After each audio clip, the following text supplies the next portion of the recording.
Ժորժան, որոշ քաղաքական գործիչներ կան, որ մեղադրում են ինձ, այսինքն մեղադրում են, քննադատում են, ասում են հերիք է խոսած սոցիալական թեմաներից, երկրում շատ կարևոր քաղաքական հարցեր կա,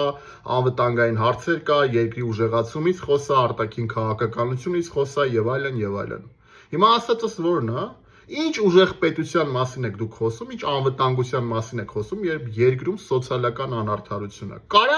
մի երկիր լինի ուժեղ, որտեղ թոշակառուն ստանում է 36,000 դրամ, իսկ նվազագույն աշխատավարձը 75,000 դրամ է մոտավորապես։ Երբ մինիմալ սպառողական զամբյուղը 80,000 դրամ է, երբ մարդ չի կարող անգամ գոյատևել,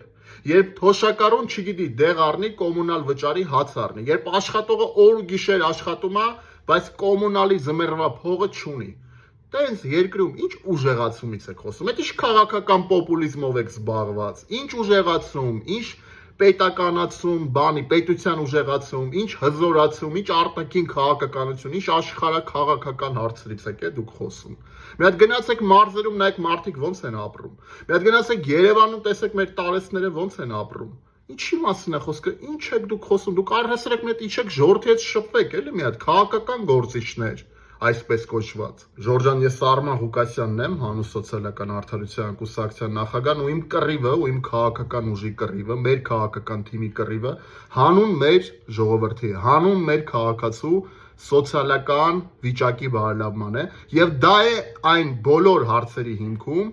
թե կլինի անվտանգություն, թե պետականացման ուժեղացում, թե արտաքին քաղաքականություն, բոլոր հարցերի հիմքը հենց դա է։ Եթե քո ժողովուրդը ապրում է վատ, չի կարող լինել որևէ դրական փոփոխություն, հիշեք։